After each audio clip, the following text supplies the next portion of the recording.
Olá, queridos, a paz do Senhor Jesus, tudo bem com vocês? Quem vos fala é o pastor Leandro. Para mim é um prazer estar novamente com todos os irmãos e amigos para falar um pouco acerca da palavra de Deus neste primeiro trimestre do ano de 2021. Um ano muito promissor que será de muitas conquistas. Basta que nós entendamos qual é o propósito do Senhor e possamos nos submeter a que nos diz a sua palavra. A lição que estamos trabalhando nesse trimestre nos fala sobre o verdadeiro pentecostalismo, a atualidade da doutrina bíblica sobre a atuação do Espírito Santo. O comentarista é o pastor Ezequias Soares e desta feita irei falar sobre a lição de número 2, que tem por tema a atuação do Espírito Santo no plano da redenção.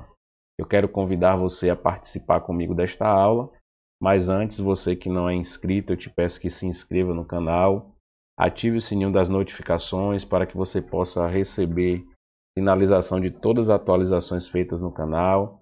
Deixe seu like ou dislike, faça seus comentários. Você vai estar contribuindo de uma forma muito importante para a propagação deste canal e, consequentemente, a expansão do Evangelho de Cristo através da ministração da sua palavra.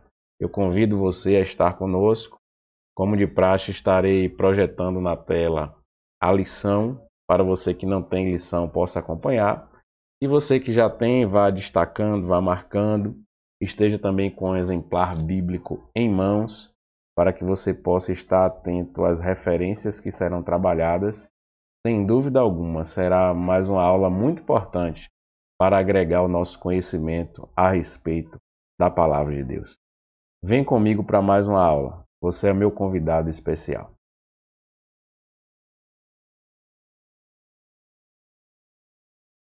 O textuário desta lição está lá no livro de Atos, capítulo 9, verso 31, que nos diz assim: Assim, pois, as igrejas em toda a Judeia e Galileia e Samaria tinham paz e eram edificadas e se multiplicavam, andando no temor do Senhor e na consolação do Espírito Santo.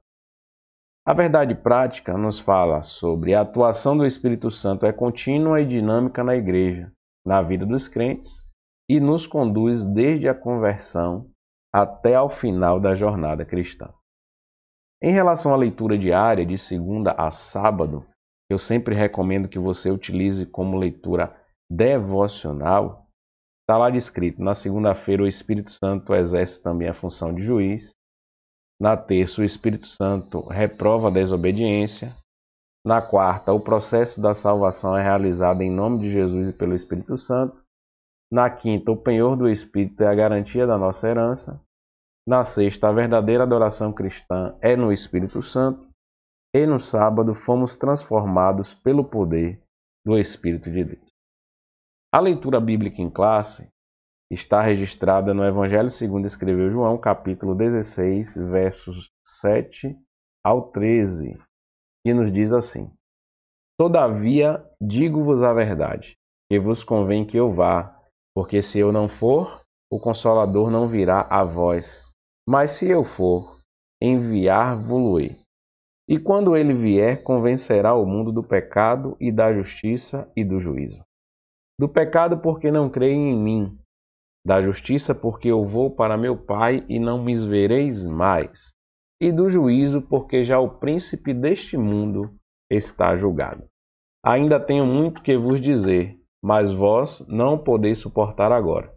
Mas, quando vier aquele Espírito da verdade, ele vos guiará em toda a verdade, porque não falará de si mesmo, mas dirá tudo o que tiver ouvido e vos anunciará o que há de vir. Que texto interessante. Essa leitura precisa ficar guardada no nosso coração para que possamos amadurecer esse conhecimento a respeito do que o evangelista João deixou registrado para o nosso conhecimento. Os hinos sugeridos da harpa cristã são os 360, 447 e 470. O objetivo geral desta lição é ensinar que o Espírito Santo atua no plano da redenção, enquanto que os objetivos específicos são desenvolver o ensino sobre o Espírito Santo, como promessa nas Escrituras, destacar o Espírito Santo como consolador e ensinador, e asseverar que o Espírito Santo tanto reprova como convence o mundo. Vamos nos debruçar sobre esses assuntos. Na introdução, o autor traz algo interessante e nos fala sobre a oportunidade que temos agora de estudar sobre a ação do Espírito Santo no processo da salvação da humanidade e na edificação dos crentes. Vide que Jesus falou que não nos deixaria órfãos quando se referiu ao Consolador. E essa experiência é que nós vivemos no dia a dia, por ter o Espírito Santo habitando em nós. O tópico 1 da lição nos traz a seguinte reflexão: o Espírito Santo como promessa. A salvação da humanidade foi um projeto do Deus Trino e Uno, planejado antes da fundação do mundo. Cada pessoa da Trindade exerce uma função específica no plano da salvação. E o Espírito é parte dessa história salvífica, juntamente com o Pai e o Filho. Vale salientar que esse tópico está dividido em 3 partes: a promessa messiânica, na antiga aliança e a promessa do Consolador. Vamos refletir um pouco acerca do que a Bíblia nos fala em relação a esses aspectos. Existia no Antigo Testamento, sim, uma promessa em que Deus, utilizando os profetas, falara acerca da vinda do seu Filho como Salvador do mundo. E não só isso, também acerca da manifestação do Espírito Santo acompanhando essa promessa, fazendo com que essa promessa se concretizasse de forma particular, individual, na vida, no coração de cada pessoa. E nós temos alguns textos bíblicos que expressam isso de forma muito clara. Eu quero convidar você a analisar comigo essas referências do profeta Isaías, capítulo 32, 42, 44 e 61. Salientando que elas se concretizaram no Novo Testamento, e se nós formos ler Mateus 12, Lucas 4, iremos ver que o que foi dito no Antigo Testamento apontava para o futuro e no Novo Testamento se concretizou. Irei ler apenas algumas referências e depois você terá a oportunidade de, na comodidade do seu lar, onde quer que você esteja, fazer uma reflexão sobre esses textos. Primeiro, Isaías capítulo 32, verso 15. O texto fala assim: até que sobre nós o Espírito seja derramado do alto, e o deserto se transforme em campo fértil, e o campo fértil pareça uma floresta. Olha que coisa interessante. Derramamento do Espírito. Esse é um tema abordado pelo profeta Isaías, ainda lá no Antigo Testamento. Capítulo 42. Olha que interessante, o autor traz aqui os versos 1 e 2.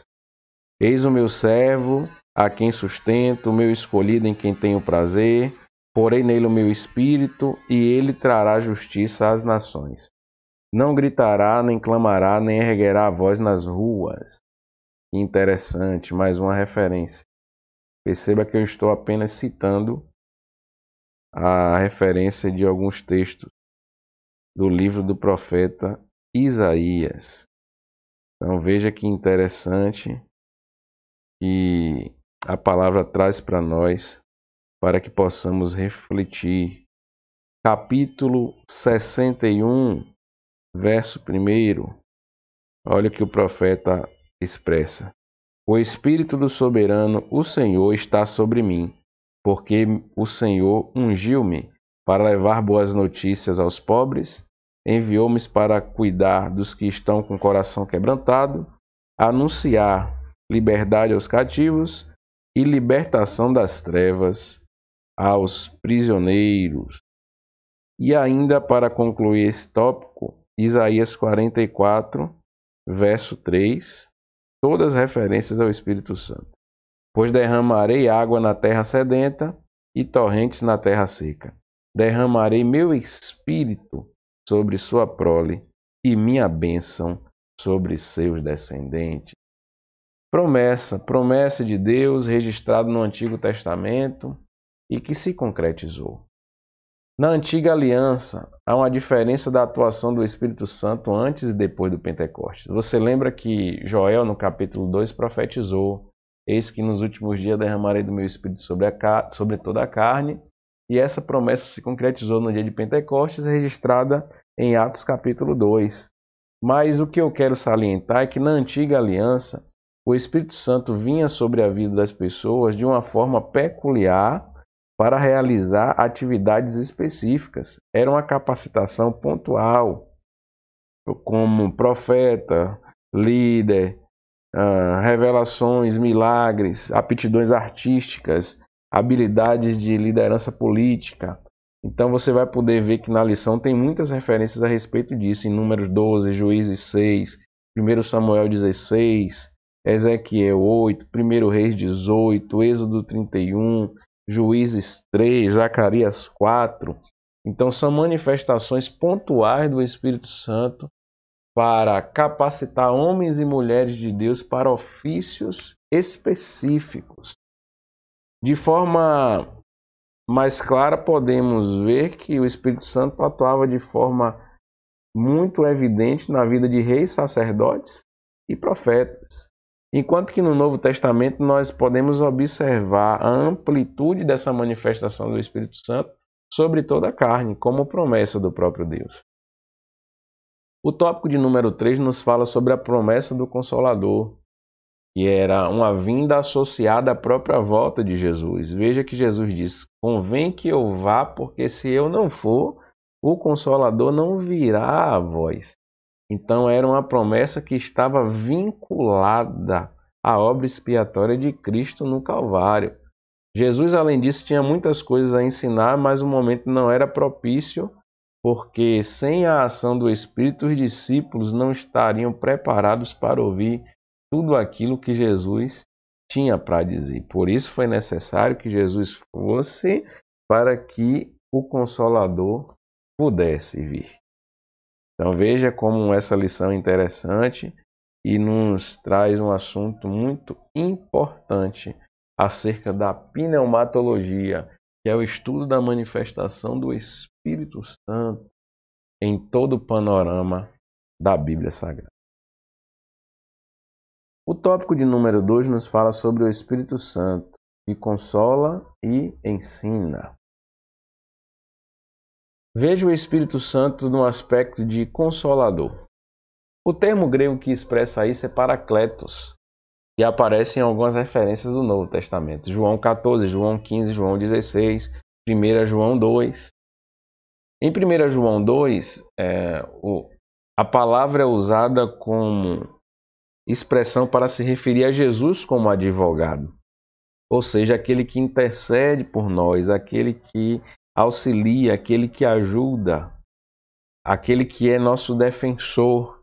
Então o Espírito Santo deve ser enxergado de acordo com essa perspectiva, parakletos, aquele que nos consola, aquele que intercede por nós.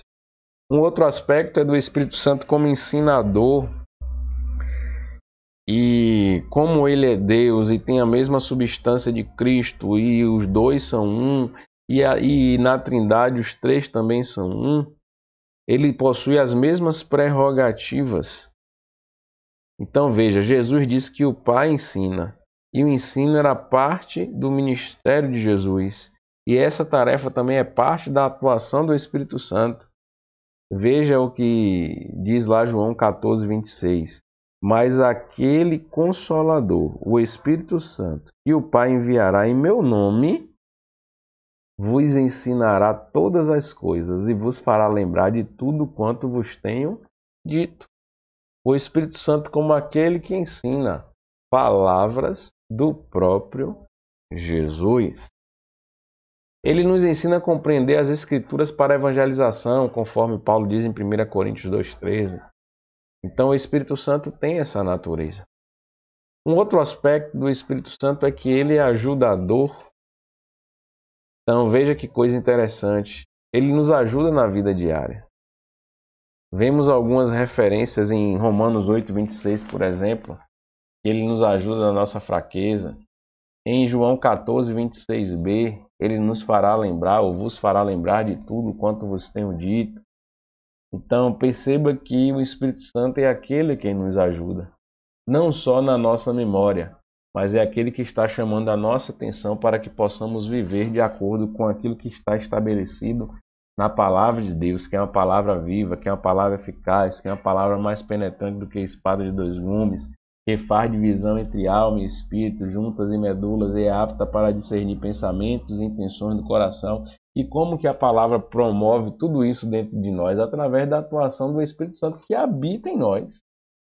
Ou não sabeis vós que sois templo do Espírito Santo que habita em vós? Então veja que tudo está associado à atuação do Espírito Santo na vida das pessoas que abriram seu coração para Deus, que aceitaram a Cristo como seu único e suficiente Salvador. Que maravilha! Vamos continuar. O tópico de número 3 nos fala sobre o Espírito Santo, aquele que reprova e convence o mundo. Vamos trabalhar aqui 3 aspectos. O Espírito que convence o mundo do pecado, que convence o mundo da justiça e que convence o mundo do juízo. Então, sobre esses 3 aspectos iremos falar agora. Uma vez realizada a obra da redenção, o Espírito veio para convencer o mundo do pecado, da justiça e do juízo, conforme está escrito na própria Bíblia. A salvação está à disposição de todos, mas há necessidade de alguém persuadir a humanidade. E esse alguém é o Espírito Santo. Perceba, irmãos, que na nossa vida, no nosso cotidiano, nós precisamos ser convencidos das coisas para que possamos abraçar determinadas causas, para que possamos nos envolver em determinados projetos, em determinados propósitos, para que possamos trilhar um caminho. E o Espírito Santo tem essa função de nos convencer para que possamos trilhar o caminho da salvação. Por isso, ele é aquele que convence o mundo do pecado. Jesus disse pecado e não pecados. Isso porque ele não está falando de transgressões específicas, mas da incredulidade em relação ao próprio Cristo. Pecado porque não creem em mim. Então, a continuidade do texto é muito clara. Então, antes mesmo que alguém cometa alguma coisa, Jesus havia dito que tal pessoa já estava condenada. É o Espírito que torna as pessoas conscientes do seu estado de miséria espiritual e as leva a reconhecerem o Senhor Jesus Cristo como seu Salvador. Pecado porque não creem em mim. Pecado porque não atribuíram a Jesus a capacidade única e exclusiva de lhes proporcionar salvação, de lhes proporcionar transformação, de lhes proporcionar mudança de vida. Então vamos ter esse conceito muito claro em nossa mente. O Espírito Santo convence o mundo da justiça. E que tipo de justiça é essa? A justiça impecável de Cristo. Jesus morreu e ressuscitou dentre os mortos e está à destra de Deus, intercedendo por nós. Voltou para o Pai e o mundo não o vê fisicamente, mas o Consolador continua persuadindo as pessoas acerca da justiça de Cristo. É por meio do Espírito que chegamos à convicção de que necessitamos da salvação. E que justiça é essa? De que Cristo é a própria propiciação pelos nossos pecados. E não somente pelos nossos, mas pelos de todo mundo. E está muito relacionado à obra da salvação e aquele tripé que acontece na vida daqueles que aceitam a Cristo. Ele é justificado, regenerado e santificado. E esse primeiro aspecto de justificação, falando sobre a etimologia da palavra, dá-nos a ideia de tornar justo. Ou seja, o pecado que havia sido cometido foi perdoado, foi pago. E diante do Pai, Cristo nos apresenta como nova criatura, como uma cédula quitada. É assim que funciona. Isso é convencimento da justiça. A justiça de que nos tornamos justos através da justificação de Cristo em nosso favor. Um outro aspecto é que o Espírito Santo convence o mundo do juízo. Isso porque o príncipe deste mundo já está julgado.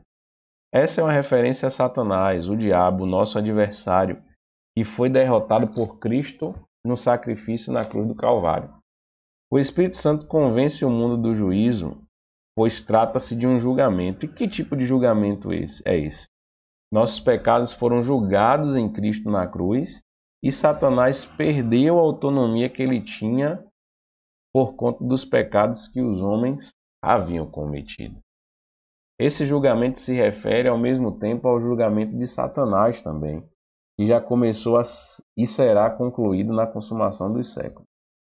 O diabo, ele está numa batalha que já é perdida, mas ele tenta promover os maiores prejuízos possíveis em relação ao reino, conduzindo o maior número de pessoas para o inferno. Esse juízo é uma referência ao julgamento de nossos pecados na cruz do Calvário e ao mesmo tempo ao julgamento do próprio Satanás, que teve sua sentença determinada na cruz do Calvário. Então precisamos trilhar esse caminho tendo a consciência de que se nós permanecermos firmes, comprometidos com a mensagem, debruçados em Deus, será apenas uma questão de tempo para que tudo isso se concretize de forma plena e abrangente na vida de todo aquele que crê. O autor conclui trazendo a ideia de que, diante do exposto, ficamos sabendo que o sentido do Consolador aplicado ao Espírito é inerente à sua natureza e obra. O Espírito Santo atua na igreja para guiar o povo de Deus de forma coletiva, como as ovelhas individualmente, e age também no mundo, no processo de salvação. Então é importante que esses aspectos fiquem guardados no nosso coração, de que o Espírito Santo atua como promessa, uma promessa messiânica na antiga aliança, uma promessa do Consolador, de que o Espírito Santo consola e ensina porque ele é consolador, porque ele é ensinador, porque ele é ajudador. E um outro aspecto que é o Espírito Santo é aquele que reprova e também convence o mundo do pecado, da justiça e do juízo. Então, espero que você tenha absorvido o máximo acerca daquilo que eu transmiti através dessa aula, que você possa desenvolver esse conhecimento também se debruçando no que diz a palavra, tentando ampliar os seus conhecimentos com mais informações através de um dicionário bíblico, através de uma concordância bíblica, através de um livro relacionado ao tema, através de uma boa Bíblia de estudo, através de um diálogo com pessoas que tenham conhecimento sobre esse tema e através de cada lição que eu tenho apresentado aqui a respeito dos assuntos que têm sido estabelecidos para esse trimestre. Então, que Deus te abençoe, foi um prazer estar com você nesta aula. Aguardo você para as próximas. Não se esqueça que 2021 é um ano de conquistas e isso passa muito pela sua dedicação em se submeter àquilo que traz a palavra de Deus. Que Deus te abençoe, que você tenha uma semana de vitória e te aguardo para estarmos juntos na próxima lição. Um grande abraço, fique na santa paz do Senhor Jesus.